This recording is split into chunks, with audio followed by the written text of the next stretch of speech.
Hello అండి. Welcome to our channel. ఈరోజు మేము మీకు గోదావరి స్టైల్‌లో పీతల కూర ఎలా చేయాలో చూపిస్తాను. చూడండి, ఫస్ట్ మేము పీతలు తెచ్చుకున్నాము. తెచ్చుకొని ఇలా క్లీన్ చేసుకుంటున్నాము. వీటిని బ్లూ క్రాబ్స్ అంటారండి. మేము బెంగుళూరులో తీసుకొచ్చాము. ఫస్ట్ ఇలా వాటర్‌తో క్లీన్ చేస్తున్నాము.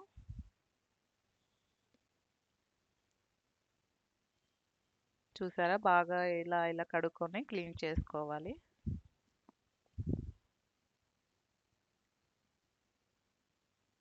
ఫస్ట్ వాటర్‌తో క్లీనింగ్ అయిపోయాక మనం క్రాబ్స్ అన్నీ విడివిడిగా చిన్న చిన్న పీసెస్‌గా చేసుకోవాలి. ఇలా మనం చిన్న చిన్న పీసెస్‌గా కట్ చేసుకోవాలి. లెగ్స్ ఉంటాయి కదా పీతలకి, వాటిల్ని తీసేసుకోవాలి.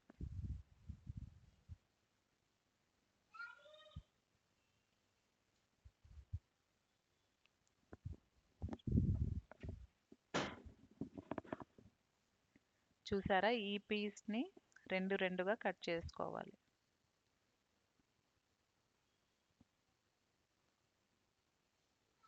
ఇలా నీట్‌గా క్లీన్ చేసుకోవాలి.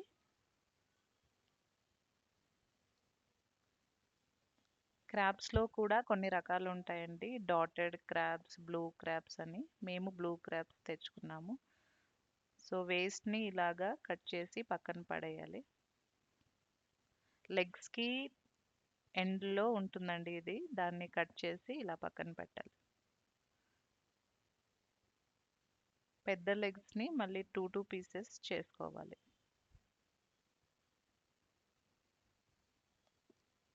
మీకు క్లీనింగ్ అయిపోయాక మళ్ళీ ఎలా ఉంటుందో చూపిస్తానండి.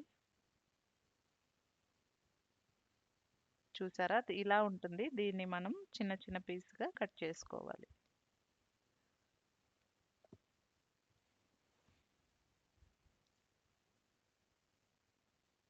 ఇప్పుడు మనకి క్లీనింగ్ అయిపోయిందండి. ఇదంతా వేస్టే. దీన్ని మనం పడేసుకోవాలి. క్లీనింగ్ అయిపోయాక మొత్తం ఒక ప్లేట్‌లో వేసి చూపిస్తాం. చూసారా, క్లీనింగ్ అయిపోయాక లెగ్ సెపరేట్, క్రాబ్ సెపరేట్ అయిపోయాయి. సో మనము దీన్ని ఇలాగా కర్రీలో వేసుకోవాలి.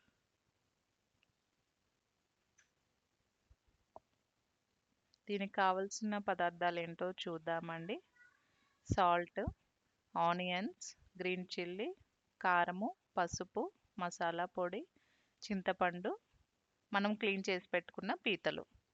ఫస్ట్ స్టవ్ ఆన్ చేసుకొని స్టీల్ కడాయి పెట్టుకున్నామండి. మేము ఎక్కువ స్టీల్ కడాయిలోనే చేసుకుంటాము, హెల్త్‌కి మంచిదని. 2 స్పూన్స్ ఆయిల్ వేసుకోవాలి. అంటే ఆనియన్ క్వాంటిటీని బట్టి ఆయిల్ కూడా వేసుకోవాలి. పెద్ద పెద్ద ఆనియన్స్ అయితే మీరు ఒక 5 ఆర్ 6 తీసుకోండి. మేము చిన్న ఆనియన్స్ కాబట్టి ఒక 10 వరకు తీసుకున్నాం. ఇందులో పోపు ఏమీ వేసుకోమండి. డైరెక్ట్‌గా ఆయిల్‌లో ఆనియన్స్ వేసుకోవాలి. చూసారా, కట్ చేసుకున్న ఆనియన్స్‌ని ఇలా వేసుకుంటున్నాం. ఆనియన్స్ చిన్న చిన్న పీసెస్‌గా కట్ చేసుకోవాలి. తర్వాత పచ్చిమిర్చి నేను 2 తీసుకున్నానండి. మళ్ళీ కారం కూడా వేసుకుంటాను. మీరు మీ రుచికి సరిపడా తీసుకోండి. మీరు కారం ఎక్కువ తినే వాళ్ళైతే ఒక 3 పచ్చిమిరకాయలు, తర్వాత కారం కూడా వేసుకోండి.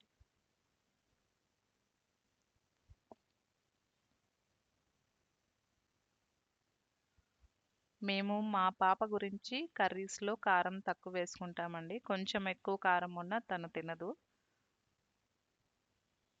చూసారా, ఇలా ఆనియన్స్‌ని ఫ్రై చేసుకోవాలి. కొంచెం రెడ్‌గా అయ్యే వరకు ఫ్రై చేసుకోవాలి.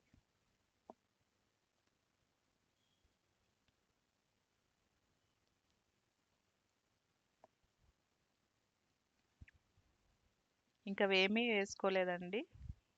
చూసారా, ఆనియన్స్ ఫ్రై అయిపోయాయి. తర్వాత క్రాబ్స్‌ని అందులో వేసుకోవాలి. మనం కట్ చేసి పెట్టుకున్న లెగ్స్, క్రాబ్ పీసెస్ మొత్తం వేసుకోవాలి. వేసుకొని మిక్స్ చేసుకోవాలి.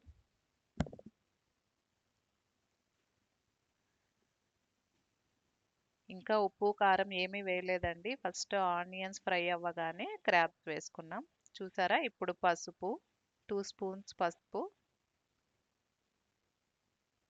కారం మీకు ఇందాక చూపించాను కదా 2 స్పూన్స్ కారం వేసుకుంటున్నాం. ఇది చాలా సింపుల్ అండి. మనం ఎక్కువ ఏ మసాలా పేస్ట్ ఏమీ అక్కర్లేదు. చూసారా సాల్ట్. నేను ఇందాక ఆనియన్స్‌లో కొంచెం సాల్ట్ వేశాను. ఇప్పుడు మళ్ళీ కొంచెం వేసుకుంటున్నాం.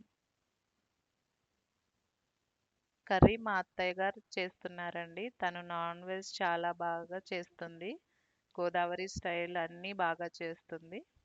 వాళ్ళకి అక్కడ గోదావరి రివర్ దగ్గర అన్నీ దొరుకుతాయండి.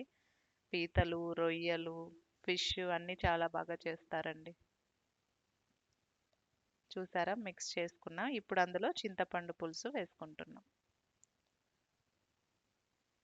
చింతపండు పులుసు వేశాక అందులోనే మనం ఇంకొంచెం నీరు పట్టుకొని ఆ వాటరే వేసుకుంటాము. ఇంకా ఎక్స్ట్రా ఏ వాటరు అక్కర్లేదండి. పులుసు కలుపుకొని మళ్ళీ ఇంకొంచెం వాటర్ అందులోనే పట్టుకొని వేసుకోవాలి.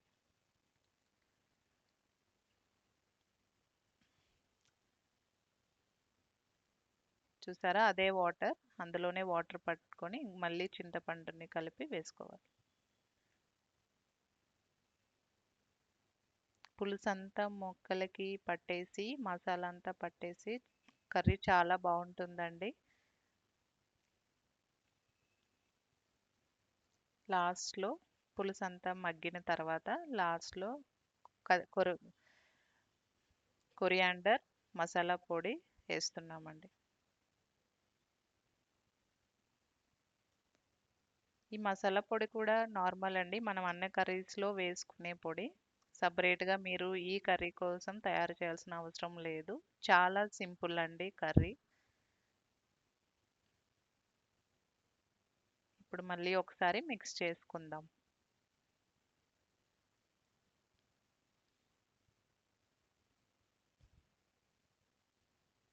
చూసారు కదా, చూస్తుంటేనే నోరూరిపోతుంది కదా. నేను ఇంతకు ముందు నాన్ వెజ్ ఎక్కువ తినేదాన్ని కాదండి. మా పెళ్ళయ్యాక మా అత్తయ్య గారు వంటలు తిని మాకు బాగా అలవాటైంది. చూసారు కదా పీతల కూర రెడీ.